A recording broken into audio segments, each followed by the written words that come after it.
علیہ وآلہ وسلم نے ایک عام معافی فرمائی، یعنی رحمت اللہ عالمین ایسی شخصیت، اور اس قدر کفار نے ظلم بھی کیا اور وہ جو وہ کر سکتے تھے بے حد زیادتی بھی کی، لیکن آپ صلی اللہ علیہ وآلہ وسلم نے ایک ایسا نمونہ پیش کیا جس کی مثال آج بھی ہم میں سے کوئی اس کی مثال نہیں دے سکتا، نہ کہیں اور ملتی ہے۔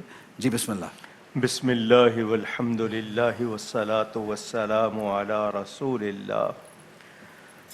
کائنات میں ایک ہی ہستی ہے، میرے پیارے نبی پاک صلی اللہ علیہ وآلہ وسلم کی، جن کی سیرت طیبہ محفوظ اور ان کی ایک ایک ادا محفوظ کر کے نقل کی گئی اور آگے ہمیں پہنچائی گئی۔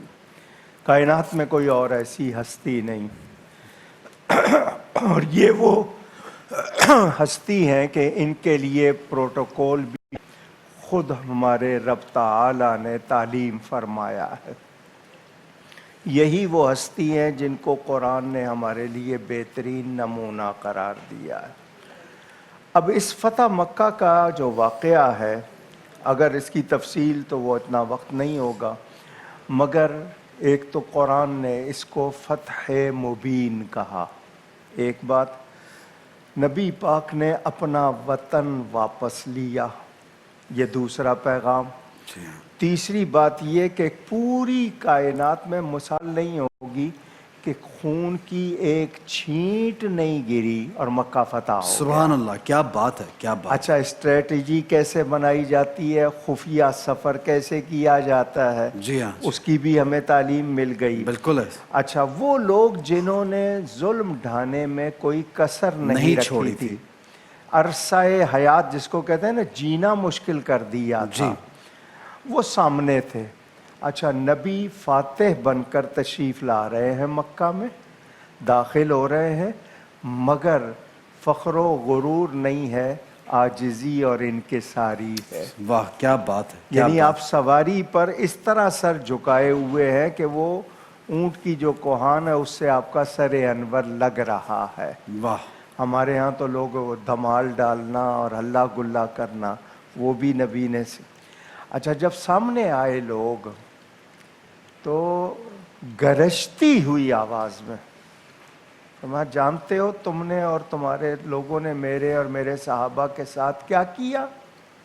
ان کی گردنیں جھکی ہوئی، اور یہ جانتے ہو کہ آج میں تمہارے ساتھ کیا کرنے والا ہوں؟ بظاہر آواز ایسی ہے کہ اگلا لرز جائے، مگر انہوں نے 53 برس دیکھا ہوا تھا۔ بے شک بے شک۔ وہ کیا کہتے ہیں؟ ہم جانتے ہیں آپ وہ ہیں جو گالیاں سن کے دعائیں دیتے، واہ، آپ ہمارے ساتھ وہی کریں گے جو یوسف علیہ السلام نے اپنے خطا کار بھائیوں کے ساتھ کیا تھا۔ تو فرمایا جاتا ہے لا تثریب علیکم اليوم وانتم الطلقاء، آج تم سے کوئی مواخذہ نہیں ہے، تم سب آزاد ہو۔ یہ خلق عظیم، بے شک بے یہ شک، شان رحمت دیکھ کر 2000 اسی وقت کلمہ پڑھتے ہیں۔ واہ واہ واہ واہ، کیا بات ہے، کیا بات ہے۔ روایت میں یہ تعداد بھی ہے، ہو سکتا ہے اور زیادہ ہو۔ ٹھیک ہے لوگ، اور پھر یہ کہ اپنے دشمن کے گھر میں بھی کہا کہ اگر کوئی داخل ہو جائے اس کے لیے بھی امان ہے۔ تو نبی پاک کی ہر بات میں ہمارے لیے پیغام، لیکن افسوس کہ ہم اللہ سے خود کے لیے معافی چاہتے ہیں، آپس میں ایک دوسرے سے ہمارا جو سلوک ہے، خاص طور پر گھر میں سگے رشتہ داروں سے، وہاں تک معافی نہیں ہے۔ واہ واہ، ہم اس میں بھی نہیں، ہم اسی میں الجھے رہتے ہیں، ہم اپنے معاملات میں ایک دوسرے کی، ہماری ایگو اس قدر زیادہ ہوتی ہے، ہماری عدالتوں میں زیادہ مقدمے رشتہ داروں کے ہیں۔ کیا ظلم ہے اور ہم نے کیا سیکھا۔ بالکل صحیح ہے، علامہ صاحب بات کو آگے بڑھائیں گے، عمران بھائی آپ کی جانب بڑھیں گے، کال ایک شامل کریں گے۔ جی کال پہ کون ہے ہمارے ساتھ؟ جی لودھڑا سے کال ہے، مفید الحسن صاحب۔ جی السلام علیکم احسن بھائی۔ جی وعلیکم السلام۔ جی فرمائیے، جی کیا سوال کریں گے آپ؟ جی کیسے ہیں آپ؟ ٹھیک ہیں؟ بالکل، اللہ کا بڑا کرم ہے جی، آپ خیریت سے ہیں؟ جی میرا ایک سوال تھا کہ میرے ماموں جان ہے، ان کے گوڑے میں انفیکشن ہے۔ انفیکشن؟ جی میرے ماموں جان ہے, ان کے گوڑے میں سمجھ انفیکشن ہے. ٹھیک ہے جی, ٹھیک ہے. علاج تو کروا کافی علاج, جی علاج اپنا کروا رہے ہیں, وہ دوا لے رہے ہیں؟ علاج بھی کروا رہے ہیں اور آپریٹ بھی ایک مرتبہ کروایا. ٹھیک ہے جی. ایکچولی جب اگر آپریشن کرائے تو آپریشن کے بعد جو کیئر ہوتی ہے اس سے گھٹنا اصل میں ٹھیک ہوتا ہے, وہ اس کی وجہ سے کام خراب ہوتا ہے, وہ 3 مہینے کا پروسیس ہے. اینی ہاؤ آپ ایک اور کال شامل کریں گے. ایمان ہیں جی مردان سے. جی ہیلو السلام علیکم. جی وعلیکم السلام, فرمائیے جی. سوال میرا یہ تھا کہ نماز کے بارے میں پوچھنا ہے. جو نماز قضا ہوئی ہے وہ ایک ساتھ پڑھ سکتے ہیں؟ قضا نمازیں ایک ساتھ, مطلب آپ ہر روز کے حساب سے پوچھیں یا کیا, کتنی ایک ساتھ پڑھنا چاہتے ہیں آپ؟ مطلب اگر میں 5 کروں ایک دن میں تو ہو سکتی ہے؟ جو آپ کی جو پچھلی قضا ہوئی ان کی آپ بات پوچھنا چاہ رہی ہیں. ٹھیک ہے, بالکل صحیح, آپ کو سوال کا جواب ملے گا.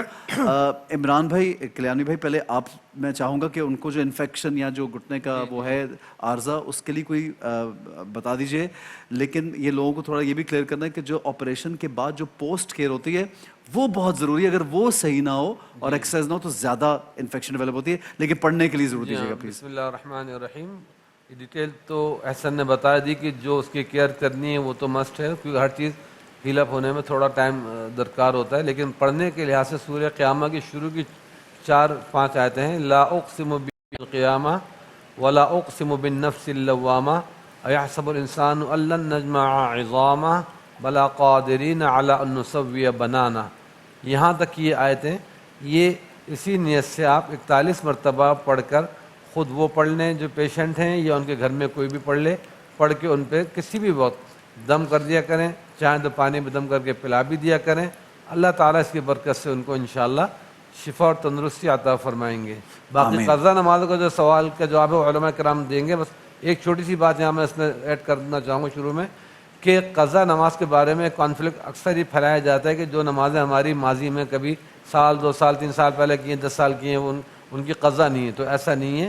قضا نمازیں بالغ ہونے کے بعد سے لے کے جب تک ہم زندہ ہیں اس وقت تک کی جو بھی نمازیں ہیں یا روزے ہیں, تو ان کی اگر ہم نے وقت پر ادائیگی نہیں کہ اسلام قبول کر چکے ہیں, اسلام والے ہیں ہم, تو وہ نمازیں ہمارے ذمے ہوتی ہیں, ان کی ادا بھی ہے.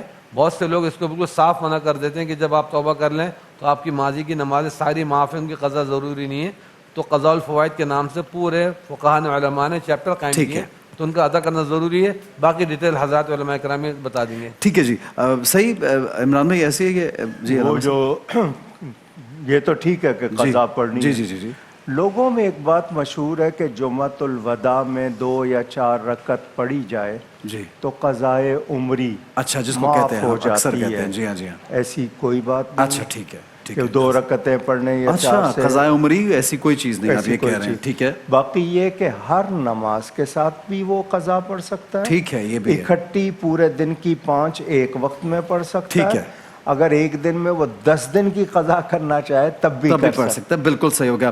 عمران بھائی آپ سے میں سوال کرنا چاہوں گا. فتح مکہ کے حوالے سے اتنی خوبصورت بات بیان کی علامہ صاحب نے بھی. یہ ایسا ایک دن ہم دیکھتے ہیں, ایسا مارکہ ہے, اس کی مثال دنیا کی ہسٹری میں کہیں نہیں ملتی, کہ آقا صلی اللہ علیہ وآلہ وسلم کے ہاتھ میں سب کچھ ہے لیکن پھر بھی گردن جھکی ہے کیونکہ رحمت للعالمین ہے. اور کس طرح سے لوگوں کے ساتھ رویہ ہے کہ عام معافی دی جا رہی ہے, خانہ کعبہ کی چابی جو ہے وہ اسی قبیلے کو دی جا رہی ہے. کس طرح ایک جانور بھی اگر وہاں موجود ہے اس سے بھی شفقت دکھائی جا رہی ہے.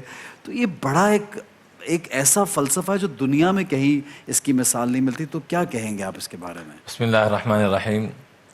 جو انسان بھی بڑا بننا چاہتا ہے تو اپنے بڑوں کی تاریخ کو ضرور اٹھا کے دیکھے. اللہ کے فضل و کرم سے وہ بھی بڑا بنتا چلا جائے. سبحان اللہ. اور کائنات کا اللہ نے سب سے بڑا جن کو بنایا ہے وہ امام الانبیاء احمد مجتبیٰ حضرت محمد مصطفیٰ صلی اللہ علیہ وآلہ وصحبہ وسلم. آپ ہجرت فرما کے تشریف لے جاتے ہیں اور سامنے جانثار بیٹھے ہوئے ہیں. ایک جملہ بھی احسن بھائی پہلا جمعہ جو مسجد جمعہ میں پڑھایا, نماز جمعہ مسجد قباء کے پڑوس میں, ایک جملہ بھی ارشاد نہیں فرمایا کہ میرے ساتھ یہ ظلم ہوا, یہ غلط ہوا. حالانکہ ایک جگہ خود فرما رہے ہیں لقد اوذیت فی اللہ وما لم یوذ بہ احد. جتنا مجھے ستایا گیا, جتنی مجھے اذیتیں دی گئی ہیں کائنات میں اتنی اذیتیں کسی کو نہیں دی گئی. اللہ اللہ. لیکن جب جانثار سامنے بیٹھے ہیں ایک جملہ نہیں ارشاد فرمایا. میں ہاتھ جوڑ کے منت کروں گا کہ اگر ہمیں تھوڑا سا بھی اپنے محبوب علیہ الصلوۃ والسلام کے ساتھ پیار ہے، محبت ہے، عشق ہے، تو ان خطبات کو ضرور ہم پڑھیں اور اس کو اپنی عملی زندگی میں لانے کی کوشش کریں.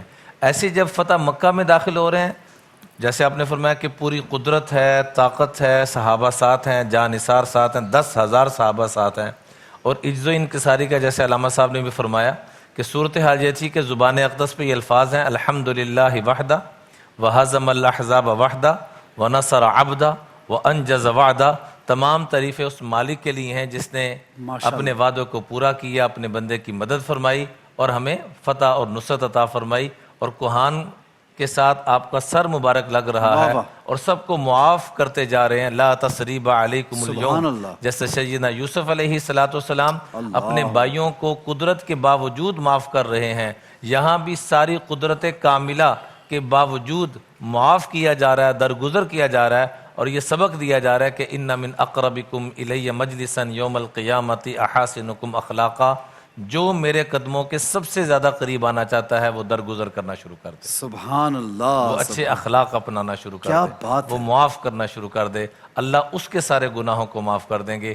کیا تم نہیں چاہتے کہ رب تمہارے گناہوں کو معاف فرما دے؟ کہ کیوں نہیں یا رسول اللہ؟ تو میں تم دوسروں کو معاف کرنا شروع کر دو، رب تمہارے گناہوں کو معاف کرنا شروع کر دو. سبحان اللہ. کیا ہی خوبصورت بات ہے. علامہ صاحب ایک واقعہ جو میں چاہوں گا کہ اس پہ بھی آپ ذرا نظر ثانی کیجئے، ہمیں بتائیے کہ وہ جو خانہ کعبہ کی چابی جب آپ چاہتے تھے اندر جانا اور آپ کو کسی نے نہیں جانے دیا، عثمان بن طلحہ جو تھے، اور پھر آپ کو وہی آپ کے سامنے، وہ اس کے بارے میں کیا بتائیں گے آپ؟ پورا واقعہ ہے کہ ہجرت سے پہلے ایک رات نبی پاک صلی اللہ علیہ وسلم آئے، فرمایا میں آج کی رات کعبے کے اندر گزارنا چاہتا ہوں. اس کو شیبی کہتے تھے، نام تھا عثمان بن طلحہ شیبی.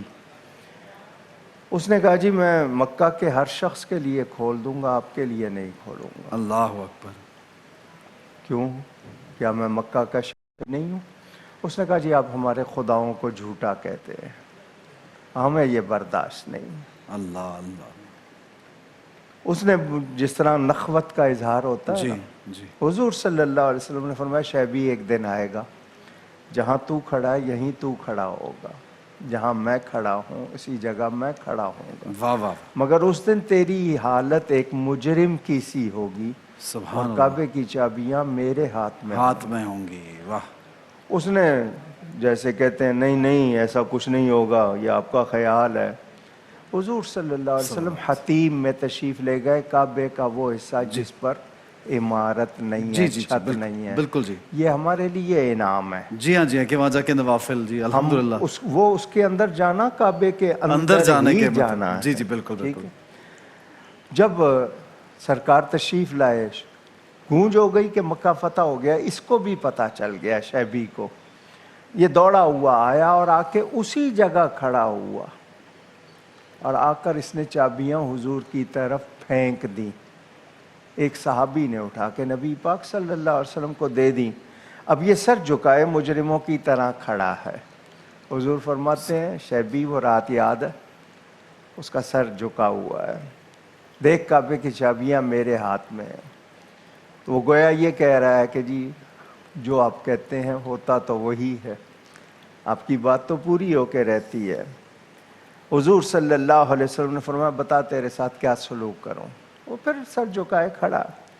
نبی پاک صلی اللہ علیہ وسلم اعلان فرماتے ہیں آج میں چابیاں ایک شخص کو دوں گا، جس کو میں دوں گا چابیاں اس کے پاس رہیں گی، کوئی اس سے چھیننے کی کوشش نہ کرے. اس کی اولاد میں یہ رہیں گی، جو ان سے چھینے گا وہ ظالم ہوگا. حضرت علی کہتے ہیں حضور مجھے دے دیجئے. تمنا کرتے ہیں صحابہ کے کعبے کا چابی بردار ہونا، کی ہولڈر ہونا، بالکل تمنا کرتے ہیں. جی. حضور نے فرمایا شیبی میں یہ چابیاں تجھ کو دیتا ہوں. جی. یہ چابیاں میں تجھ کو دیتا ہوں. اندازہ کریں وہ قدموں پہ گر کے کلمہ پڑھ رہا تھا. آج تک اسی خاندان. واہ واہ واہ کلیانی بھائی کیسی خوبصورت بات ہے یہ, کس طرح سے دیکھیے معاملات بدلتے ہیں لیکن طریقہ کار عمران بھائی کتنا خوبصورت ہے آقا صلی اللہ علیہ وسلم کا. آپ کی اجازت سے ایک کال شامل کریں گے. جی کال پہ کون ہے ہمارے ساتھ؟ السلام علیکم ورحمۃ اللہ وبرکاتہ. جی وعلیکم السلام. جی فرمائیے کیا سوال کریں گے بھائی؟ بھائی ایسا کیا حال ہے؟ بڑا اللہ کا کرم ہے, آپ کی دعا چاہیے میرے بھائی. میں پاک وطن سے بول رہا ہوں پیر فریاد. میں 2-3 دفعہ میں نے کال کی ہے, میرے سوال کا مکمل جواب نہیں ملا. جی جی سوال کریں آپ بھائی, سوال کریں. میرا سوال یہ ہے کہ جو آدمی اعتکاف میں بیٹھتے ہیں اپنے علیحدہ پردہ کر لیتے ہیں, وہ پردہ کرنا جائز ہے؟ اور دوسرا سوال یہ ہے کہ جب وہ اپنے جگہ سے باہر آتے ہیں نا تو وہ اپنا چہرہ ڈھانپ لیتے ہیں کپڑے سے. اچھا چہرہ ڈھانپ لیتے ہیں, ٹھیک ہے. ہاں جی چہرہ ڈھانپ لیتے ہیں, کیا وہ چہرہ ڈھانپنا جائز ہے؟ جب جماعت کے لیے جماعت میں شامل ہوتے ہیں وہ اپنا چہرہ ڈھانپ لے یا چہرہ کھلا لے کے باہر آئے؟ صحیح پوچھو, وہاں کورونا تو نہیں ہے؟ جو مسجد میں آدمی ہے ان سے وہ بات کر سکتے ہیں یا نہیں کر سکتے؟ جی اچھا, یہ سب بیٹھے ہوئے ہمارے پاس ماشاءاللہ اتنے جید علماء ہیں, ہمارے ٹیچرز ہیں تینوں یہاں پہ, تو میں چاہوں گا کوئی بھی آپ میں سے ان کے سوال کا جواب دے دے کہ چہرہ ڈھانپنا کیا واجب ہے, ضروری ہے عمران بھائی؟ اصل میں دیکھیں اعتکاف کے اندر ایک تو انہوں نے پوچھا چادر لگانا, خیمہ بنانا. رسول کریم صلی اللہ علیہ وسلم جب اعتکاف میں تشریف فرما ہوتے تھے تو آپ کے لیے ترکی خیمہ لگا دیا جاتا تھا, اس کے اندر آپ رہا کرتے تھے, نماز کے اوقات میں باہر تشریف لاتے تھے. تو ایک اگر انتظامی لحاظ سے, پرائیویسی کے لحاظ سے چادریں لگا کے سپریٹ پورشن بنا دی جائیں, جگہ تنگ نہ ہو, تو اس کی اجازت ہے, ضروری نہیں ہے. یہ ہے گنجائش پہ. کچھ مساجد میں لوگ زیادہ ہوتے ہیں تو وہاں سپریشن نہیں ہوتا, تو وہ بغیر اس کے بھی اعتکاف جائز. دوسری بات, منہ پہ کپڑا ڈال کے رکھنا یہ بھی ضروری نہیں ہے. کچھ لوگ اس لیے احتیاطاً ڈال لیتے ہیں کہ تاکہ دیکھنے والے سمجھ جائیں کہ میں اعتکاف میں ہوں, تو ان سے کوئی غیر ضروری گفتگو نہ کرے. مسجد کی حدود میں رہتے ہوئے یہ بات چیت کلام کر سکتے ہیں. ہاں جب مسجد کی حدود سے باہر نکلتے ہیں, جیسے وضو خانہ ہے تو یہ مسجد کی حد میں نہیں ہے, یا واش روم جاتے ہیں تو وہاں پہ ان کو غیر ضروری کوئی گفتگو کرنا جائز نہیں ہے. تو اس لیے منہ ڈھکنا ضروری نہیں ہے, لیکن صرف لوگ انڈیکیشن کے لیے کچھ لوگ چادر منہ پہ ڈال لیتے ہیں. مطلب واجب نہیں ہے لیکن لوگ احتیاطاً ڈھک لیتے ہیں کہ کسی سے آمنا سامنا نہ ہو. اور اسی طرح نماز میں جب آ رہے ہیں مسجد میں تو سب چادر نہیں ڈھکیں گے. کیوں؟ جی صرف پاکستان میں کرتے ہیں زیادہ, یہ کہہ رہے ہیں. جی پوری دنیا میں کہیں کپڑے نہیں لگائے جاتے. کپڑا صرف اس لیے لگاتے ہیں کہ سوتے وقت آپ کی حالت ایسی نہ ہو, مسجد میں ہیں آپ کو, آپ کے جسم سے کپڑا ہٹ جائے کہیں سے, کوئی آنے والے نمازی جو ہوتے ہیں تو وہ صرف اس لیے اس کو پردے میں عجیب لگے گا نا کہ انسان ورنہ اس کے علاوہ کہیں پوری دنیا میں پردہ نہیں لگایا جاتا اس طرح. تو وہ اس کا خیال رہے. اور یہ جو منہ پہ ڈھکنا ہے یہ میں نہیں سمجھتا کورونا ہو اس علاقے میں تو ٹھیک ہے. شفیق صاحب ہمارے ساتھ موجود ہیں, ہم گفتگو کے سلسلہ تو جاری رکھیں. شفیق احمد صاحب ماشاءاللہ بہت معروف ہمارے نعت خواہ ہیں, تو کلام کی جانب بڑھیں گے, کلام سنیں گے اور پھر گفتگو جاری رکھیں گے. جی بسم اللہ بسم اللہ. آپ بڑے دنوں سے آپ کا انتظار تھا شفیق بھائی, بسم اللہ کیجیے. آپ کی محبت ہے. صلی علی نبینا صلی علی محمد حبیب رب العالمین شفیع روز جزا محمد حبیب رب العالمین شفیع روز جزا محمد نگاہ کا مدعا محمد خیال کا آسرا محمد حبیب رب العالمین محمد شفیع روز جزا محمد درود بھیجا ہے خود خدا نے درود بھیجا ہے خود خدا نے رموز کو کہ کون جان رموز کو کہ کون جانے، کہیں وہ محبوب کبریا تھے، کہیں وہ محبوب کبریا تھے، کہیں لقب ان کا تھا محمد۔ سبحان اللہ، کیا بات ہے، بہت خوبصورت۔ میں اپنی عقبہ سوارتا ہوں، میں اپنی عقبہ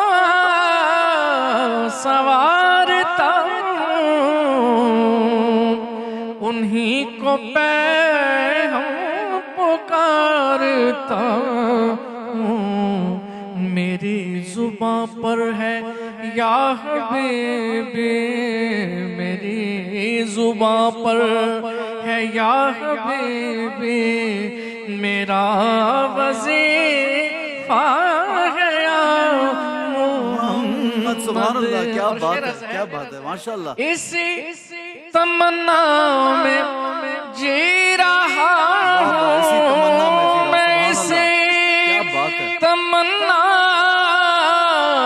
میں جی رہا ہوں، یا رسول اللہ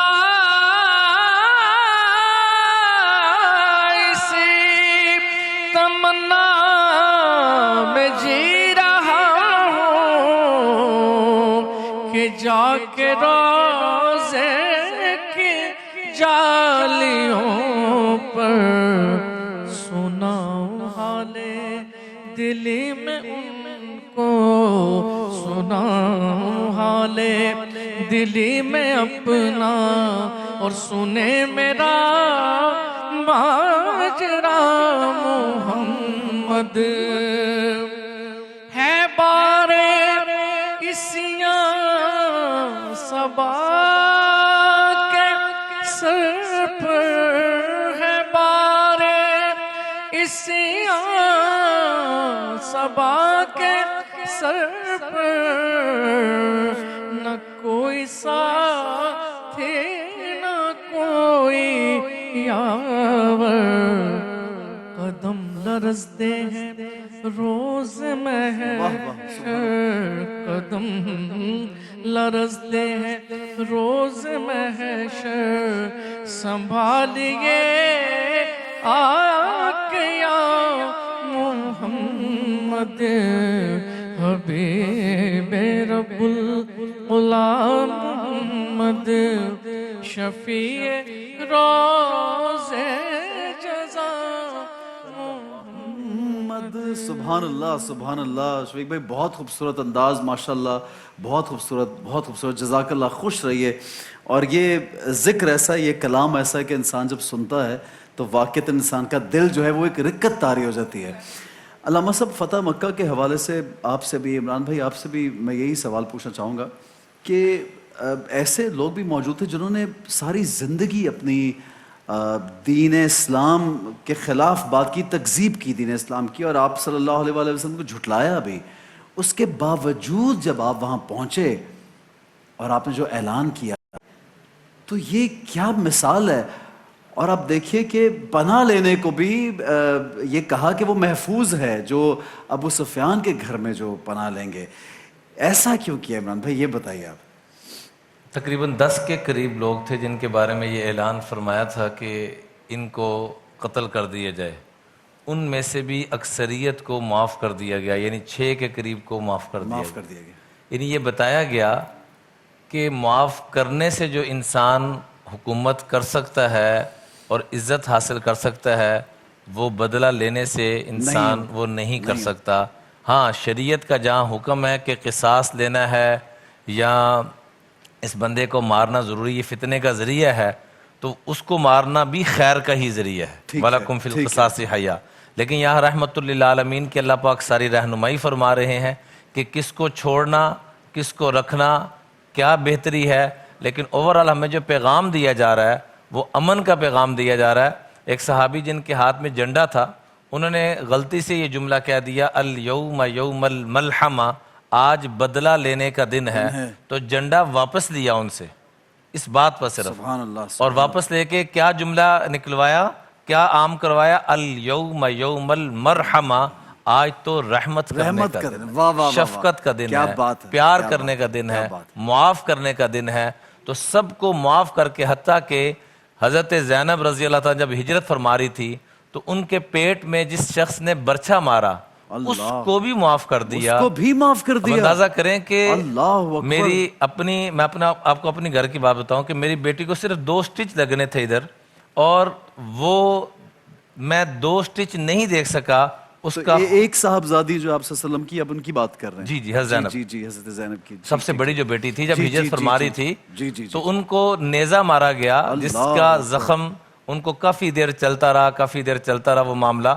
تو بعد میں دنیا سے وہ تشریف لے گئی 8 ہجری میں جا کر، ہجرت فرمانے کے 8 اور دیکھیے اس کو بھی معاف کر دیا۔ بھئی ایسی شخصیت، تو ایسی مثال دنیاوی طور پہ جب ہم لوگ دیکھتے ہیں تو ہمیں کہیں نہیں نظر آتی ایسی مثال، تو پھر جب ہم رحمت للعالمین جب سنتے ہیں اور کہتے ہیں تو پھر یہی تو ہیں۔ اس لیے یہ جملہ کہا جاتا ہے کہ ان اعفى الناس من عفا عن قدرہ، کہ سب سے بڑا کریم انسان وہ ہے جو قدرت کے باوجود معاف کر دے۔ الکریم اذا قدر عفا، کریم ہے ہی وہ شخص جو قدرت پا جائے اور پھر معاف کر دے، یہی انسان سب سے بڑا کریم ہے، اور یہی انسان آقا کریم علیہ السلام کے قدموں کے سب سے زیادہ قریب پہنچے۔ بالکل صحیح ہے۔ ایک کال شامل کریں گے؟ ایمان کی ویلیو، جی، ایمان کی ویلیو کہ آپ کے کتنے ہی گناہ ہوں، کیسی ہی خطائیں ہوں، ایمان وہ چیز ہے جو آپ کے پچھلے سارے گناہ معاف فرماتا ہے۔ ٹھیک ٹھیک ٹھیک، یہ ہر چیز میں نہیں ہے، ٹھیک ہے، ہر چیز میں نہیں ہے، صحیح ہے۔ لیکن اس حالت میں بھی کسی کا قرض جو ہے وہ معاف نہیں ہوتا، قرض معاف نہیں ہوتا، بالکل صحیح ہے۔ کال شامل کریں گے؟ میں عمران کلیانی بھائی آپ کو بھی چاہوں گا آپ بھی ہمارے ساتھ گفتگو میں شامل ہو فتح مکہ کے حوالے سے، لیکن ایک کال بھی شامل کرتے ہیں۔ ثنا صاحبہ کی کال ہے۔ ثنا صاحبہ آپ کیا پوچھنا چاہیں گی؟ جی ہیلو، السلام علیکم بھائی۔ جی وعلیکم السلام بھائی میں برے بات سے رخسانہ بات کر رہی ہوں، میرا بیٹا داؤد ہے اس کا نام۔ بیٹا کیا؟ داؤد ہے اس کا نام۔ داؤد، ٹھیک ہے جی۔ ہاں جی، 10 سال کا میرا بیٹا وا، تو انہوں جد بہت کرا، تو رات میں ستا پیا نا ڈردا وا، ڈر جاتا ہے سوتے ڈر جاتا ہے؟ ہاں جی بہت زیادہ ڈر جاتا ہے نا۔ انہوں ہو کوئی وظیفہ بھی بتائیو۔ ٹھیک ہے جی، وظیفہ بالکل آپ کو بتاتے ہیں جی۔ کلیانی بھائی آپ پلیز وظیفہ بتائیے، پریشان ہیں۔ اچھا، اکثر یہ بہت سی ماؤں کی یہ ہوتی ہے ایک دعا بھی کہ بچہ ضد بھی کرتا ہے، کبھی کبھی بچے کو سمجھ نہیں پا رہے ہوتے، بہت سے بڑے بھی ایسے ہوتے ہیں وہ ایک ٹپکل انداز میں ڈیل کر رہے ہوتے ہیں، لیکن بہرحال وہ ڈرتا بھی ہے، تو یہ یقیناً کوئی ماجرا ایسا آپ اس کے لیے پلیز ان کو بتائیے۔ ہاں، عموماً بچے سوتے میں چونک جاتے ہیں، چونک کے اٹھ جاتے ہیں اور ماں باپ پہ پریشان ہوتے ہیں، چونکہ بچہ بالکل جو چھوٹا ہوتا ہے، معصوم ہوتا ہے، اس کو بہت ساری مخلوقات، کچھ فرشتے، کچھ جنات، کچھ موکلین یہ نظر بھی آ رہے ہوتے ہیں، اس کی وجہ سے بچہ کبھی ہنستا ہے کبھی ڈرتا ہے۔ تو بہرحال ایک تو آیت الکرسی سب سے بہترین چیز ہے کہ آیت الکرسی بچے پر بھی کم از کم 3 مرتبہ پڑھ کے دم کر دیں، سورہ فلق اور سورہ ناس یہ پڑھ کے دم کر دیں، اللہ پاک انشاءاللہ اس کے ڈر کو ختم فرمائیں گے اور اس کو اپنی حفظ و امان میں رکھیں گے۔ اور ضد کی جو وجہ عمران بھائی اس کی بھی ایک بات بتا دیجیے۔ اس میں ایڈ کر لیں کہ ناپاکی نہ ہو بچے کی بستر پر، بچے کے کپڑوں میں یا خود اس میں، اس کی وجہ سے بھی ڈرتے ہیں۔ ٹھیک ہے، ناپاکی نہ ہو، اور اس میں ضد کا بھی وظیفہ شامل ہے؟ ضد کے لحاظ سے جو ہے نا، ویسے سبحان الذی سخر لنا ھذا وما كنا له مقرنین، یہ مقرنین تک 7 مرتبہ، بچے بڑے مرد عورت سب کے لیے یہ اکثر میں بتاتا ہوں، تو یہ بھی پڑھ لیا کرے تو اس سے بچے تابعدار ہوں گے، وفادار ہوں گے اور ماں باپ کا کہنا مانیں گے انشاءاللہ۔ عمران بھائی آپ نے ضد کہی تو سفر کی دعا اس کو کہا جاتا ہے؟ ہاں، تو اس کو مخصوص کے لیے تسخیر کے لیے کہا جاتا ہے، فرما برداری کے لیے بھی، اور سفر کے لیے بھی۔ میں ایکچولی لائیو بھی جا رہا ہوں اپنے فیس بک سے، آپ لوگوں کی سب باتیں وہ لائیو جا رہی ہوتی، اس لیے میں یہ فون کو بھی دیکھ رہا تھا، تو سفر اصل میں سفر نہیں، اس میں بھی تسخیر ہے کہ اللہ نے سواریوں کو، ہوائی جہازوں کو، گھوڑوں لوگوں نے مخصوص، جیسے آپ انا للہ جب پڑھتے تو لوگ سمجھتے صرف اس لیے کہ کوئی دنیا سے چلا گیا، وہ اس کے اور بڑے فوائد انا للہ۔ لیکن آج کل کی جو گاڑیاں ہیں ان کا مسخر ہونا، بٹنوں پہ چلنا، کہ آپ اس کو کولنگ بھی کر رہے ہیں، تیز بھی چلا رہے ہیں، سب کچھ کر رہے ہیں، تو وہ مسخر اللہ نے کیا نا ہمارے لیے۔ تو اسی طرح اولاد کو، بچے کو، کسی کو بھی اللہ کا کام ہے مسخر کرنا، ہم اسی نیت سے پڑھیں کہ اللہ ہمارا فرما بردار بن جائے، ضد نہ کرے، بدتمیزی نہ کرے، تو اللہ تعالیٰ اس کو بھی تسخیر میں دے دیں گے انشاءاللہ. ٹھیک ہے علامہ صاحب. اور عمران بھائی سب سے آپ سے ایک کوشچن ہے, اگر آپ جو بھی آپ میں سے سوال کا جواب دینا چاہیں کہ کتنے لوگ, ایک تو بہت بڑا لشکر تھا فتح مکہ کے موقع پر, میں لوگوں کی تعلیم کے لیے تھوڑی ہسٹری اگر اسلام کی, کتنے لوگ تھے اوور آل جو مسلمان تھے آلریڈی, اور پھر وہاں سے کتنے لوگ شامل ہوئے؟ نبی کریم صلی اللہ علیہ وآلہ وسلم 10,000 کا لشکر لے کے تشریف لے گئے, جو کتابوں میں ہے کوئی 150 آگے پیچھے ہونا. ٹھیک ہے, بالکل صحیح. باقی مکہ مکرمہ میں کتنے شامل ہوئے؟ اور میں نے کہا کہ فوراً اسی دن 2,000 ہو گئے, 2,000. باقی اس کے بعد کتنے ہوئے وہ سلسلہ پھر. اور یہ جو میں نے بات کرنی ہے آپ کے اس ٹاپک میں نہیں ہے. اس کے بعد اسی مکہ میں اسلام کی حکومت قائم ہوئی, کسی غیر مسلم کا داخلہ منع ہو گیا. اچھا, مطلب یہ غیر مسلم کا داخلہ دین اسلام نے منع کیا؟ بالکل. اچھا اچھا, ٹھیک ہے. یہ بات اتنی اہم آج کے حوالے سے. اچھا, ٹھیک ہے ٹھیک ہے. ہم قرآن اور حدیث کے مقابلے پر قانون نہیں بنا سکتے. صحیح, بالکل صحیح. وہ بھلے پاکستان ہو یا دنیا کا کوئی ملک ہو, جی جی جی, جہاں مسلمان ہیں اللہ اور اس کے رسول کے حکم کے مقابلے میں نہ کوئی قانون بنا سکتے. بے شک, اس میں تو کوئی بات میں دوسری رائے ہی نہیں ہے. یہ اچھا, حضور صلی اللہ علیہ وسلم نے جو سب سے زیادہ کہتے ہیں نا, آج کا تو آپ کہتے ہیں جی فلانا فارمولہ, یہ کتنی رازداری سے آیا تھا لشکر. اچھا, مدینہ سے مکہ تک پوری رازداری رکھی گئی. ماشاءاللہ. یہ بھی ہمیں طریقہ سکھا دیا گیا کہ اس طرح بھی سفر ہوتا ہے, اس طرح بھی ہوتا ہے, اور پھر اتنی محبت. اور وہ جو واقعہ اسلام کو لوگ جو دہشت گرد کہتے ہیں, معاذ اللہ, وہ واقعہ مشہور ہے کہ کتیا نے بچے دیے. جی جی جی جی جی جی. تو نبی پاک صلی اللہ علیہ وسلم نے وہاں ایک صحابی کو کھڑا کر دیا, جب تک پورا لشکر نہ گزر جائے تو نے یہاں کھڑے رہنا ہے کہ کوئی ان کو تکلیف نہ پہنچے. سبحان اللہ, کیا بات ہے, کیا خوبصورت پیغام ہے. ایک کال شامل کریں گے جناب, مصباح صاحبہ ملتان سے. جی فرمائیے مصباح صاحبہ. ہیلو. جی جی جی, فرمائیے, سوال پوچھیں جی. السلام علیکم. وعلیکم السلام جی, سوال پوچھیں جی. جی احسن بھائی, میرا سوال یہ ہے کہ مجھے عمرے پہ جانے کا, گھر میں پریشان کا. ٹھیک ہے جی ہیلو. عمرے, جی بالکل سن لیا, عمرے پہ جانے کا. السلام علیکم. جی جی, عمرے پہ جانے کا شوق ہے اور گھر میں پریشانی ہے, بالکل صحیح ہے جی. وظیفہ عمران بھائی پلیز ان کو دے دیجئے وظیفہ. اس کا ایک وظیفہ بزرگان دین بتاتے ہیں, یہ جو فتح مکہ کے زمرے میں ہم ذکر کر رہے ہیں آج, اسی سے متعلقہ سورہ فتح کی ایک آیت ہے, لقد صدق اللہ رسول الرؤیا بالحق لتدخلن المسجد الحرام ان شاء اللہ آمنین محلقین رؤوسکم ومقصرین لا تخافون. اس آیت کو یہ سورہ فتح میں آپ ڈھونڈ لیجئے, لقد صدق اللہ رسول الرؤیا سے شروع ہو رہی ہے.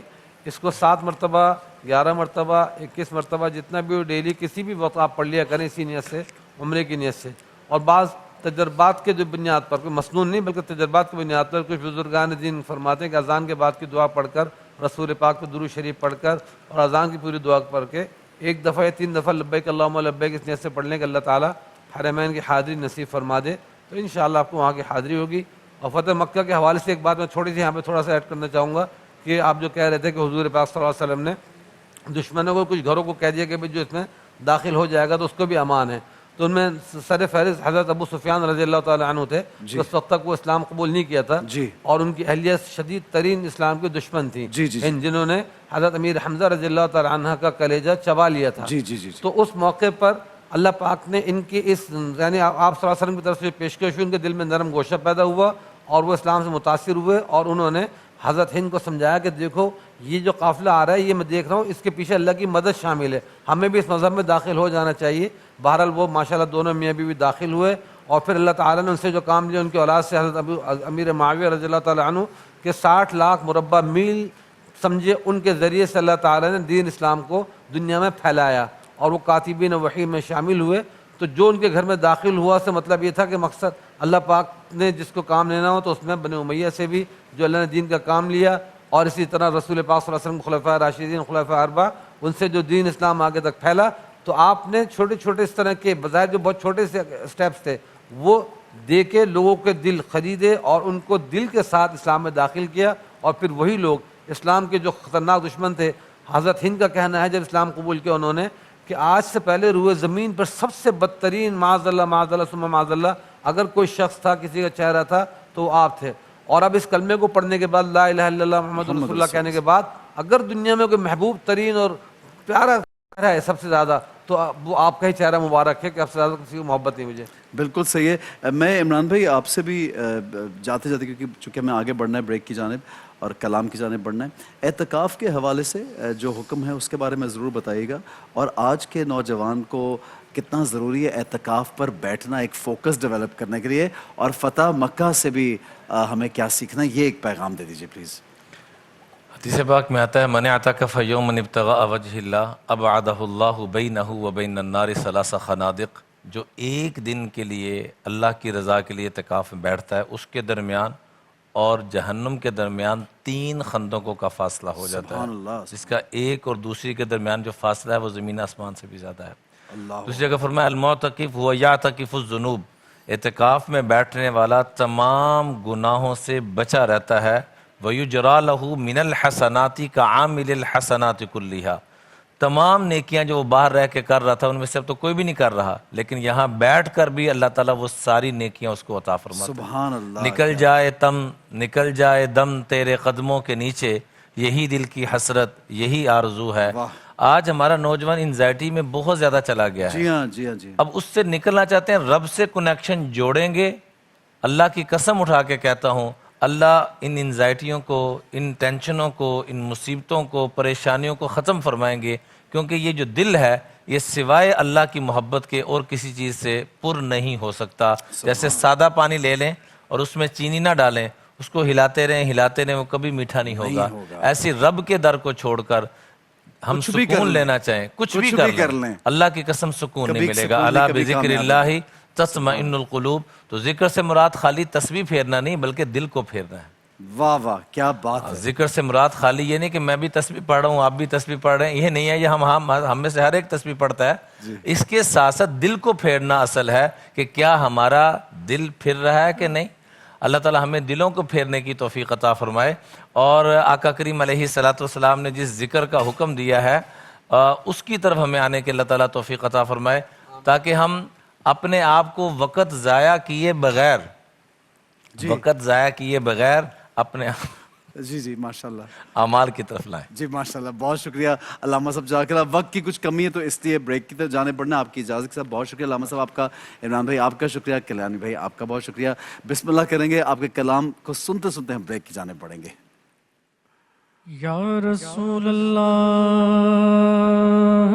تیرے در کی فضاؤں کو سلام.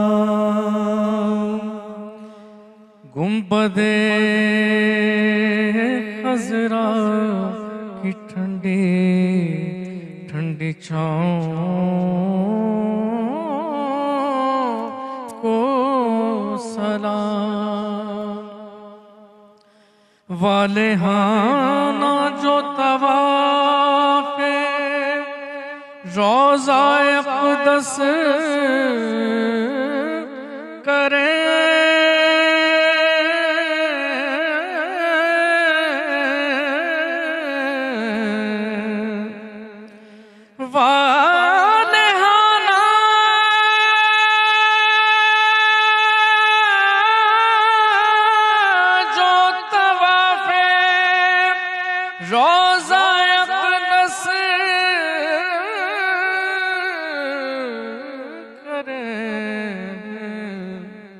مست و بے خود وجد میں آتی ان ہواؤں کو سلام. اور جو مدینے کے قریب کوچوں میں دیتے ہیں صدا,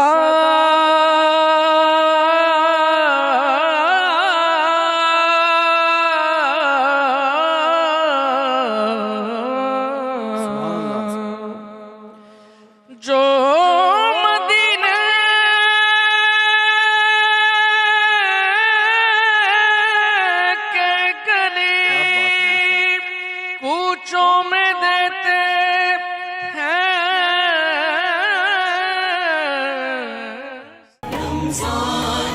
پاکستان اللہ کا احسان ہے رمضان پاکستان